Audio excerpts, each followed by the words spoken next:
What is going on, guys? Welcome back to the channel. Panthers Advice. Today, man, we got to talk about Dave Canales. Now, as you guys know, I've been pretty optimistic. I love his attitude. I love his upbeat. I love the positivity that he comes to the Carolina Panthers with. However, I did some research based off what he talked about with Peter Schrager right here. We're going to dive into that because it does scare me a little bit. The title isn't clickbait, but there's a couple things I want to go over with you guys and get your opinion, man. Let's jump into the article real quick. So the Carolina Panthers offseason focus centered on buffering the situation surrounding Bryce Young, improving the receiving corps, which they definitely did that, right? They went out and got Xavier, got Deontay Johnson, two playmakers in their own right. Xavier, that big physical guy, Deontay Johnson, probably one of the best route runners in the NFL. He has potential. It didn't work out in Pittsburgh, and not a lot of things are working out right there. I mean, look, they got Russell Wilson, and they got Justin Fields too. So it's interesting that Pittsburgh is kind of going on a downfall compared to what they were. But let's get back to the topic. So on top of improving the receiving corps, they improved the offensive line, brought in Robert, brought in Lewis, and they drafted Jonathan Brooks, which is somebody we're primarily going to talk about today.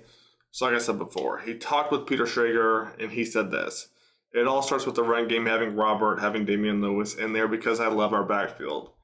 And it's crazy because last year we felt like we had a good O-line, and this O-line to me is way better than it was last year. So he continues to say, adding Jonathan Brooks is an opportunity that came to us with a really talented guy. And again, depth, talent, just keep adding key pieces, challenge your roster. That's what this draft and this offseason was all about. I feel confident that we'll be able to have a successful run game, which for me opens up everything else. Now that's something we're going to dive into in a second, but we're going to finish up the article to make sure we don't miss anything. So right here it says, last season in Tampa Bay, Canales showed a prosperity to stick with the run even when it wasn't all that effective. The Buccaneers rushed 439 times in the regular season, the 10th fewest in the NFL despite averaging a league low 3.4 yards per carry. Tampa also leaned heavily on one back, Rachaad White, who carried the rock 272 times. And this right here is what we're going to talk about, but let's continue this real quick. Tied for the second most in the NFL last season, no other Buccaneer running back reached the 50 carry mark. This is where it gets really interesting, guys, because right there it says Rachaad White 272 times.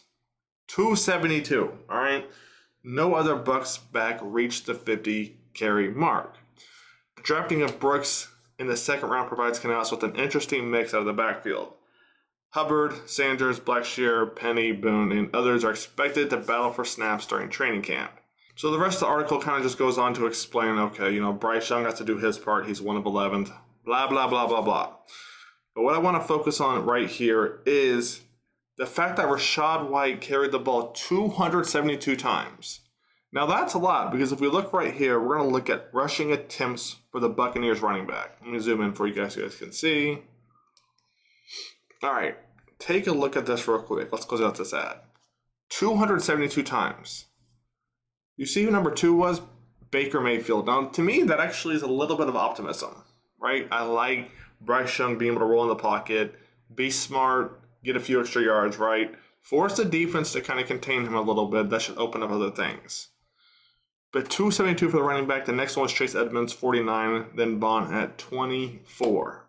Now, the reason this honestly scares me a little bit is because he drafted Jonathan Brooks coming off that ACL injury, which tells me down the road he's going to want Jonathan Brooks to be this guy right here, the 272 guy.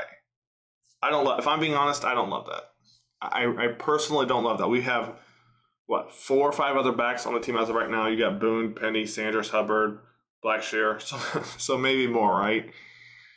This is the one thing that scares me about Dave Canales. I love everything he's been about, and hey, he might prove me wrong with this, but 272, and the next guy had 49. Let me know what you guys think on that. But that's not the only thing that scares me, right? Because if we go to receptions, take a look right here. Chris Godwin, 83. Mike Evans, 79. Who's number 3? Rachaad White at 64. So like I said before, the title isn't clickbait because honestly, this is the one thing that does concern me about Dave Canales is 272 with the rushing attempts, 64 receptions. To me, that says a lot, and I'm really shocked that they didn't do something with Miles or another running back during the draft. because I have a hard time believing Dave is going to change his philosophy from 272 and 64 to including Blackshear, including Hubbard, including Miles. And we got the other rookie too, and you got Boone or Penny as well. I don't see that happening. I think it's going to be one or two guys right there, and they're going to have the majority of it. But even then, I say two guys. I mean, look right here, 272 and 64. Now, you could counter that and be like, okay, they didn't have two great backs in Tampa Bay. That's true, but still, 272, and the next guy was 49. It scares me a little bit. But now let's talk about something that's a little bit more interesting. Chris Godwin, 83 catches. Mike Evans, 79. To me, Chris Godwin is going to be Deontay Johnson. Let me know what you guys think on that. But I think Deontay Johnson has the ability to go out and get 130 targets. Mike Evans, I'm guessing that's going to be the Xavier type, right? But let's talk about the one thing I did like here that did shock me a little bit based off Dave's offense in Tampa Bay. Cade Otton, 47 catches, 67 targets. This tells me why Dave went out and drafted JT out of Texas, why he still has Tommy Tremble, and why he has Ian Thomas. The tight end is going to be a big player, right? You get your number one, you get your slot, you get your running back, and then you have the tight end. So for those of you in the fantasy world, you might want to play Tommy, you might want to play JT, kind of see who develops into that role. So that's going to wrap it up. I hope you guys have enjoyed the video. Like I said before, the only reason this scares me is because Brooks is coming off that ACL tear, and 272 plus 70 targets. That's quite a bit in today's day and age, man. So with that being said, I'll catch you guys on the next one. Take it easy. Panthers Advice is out.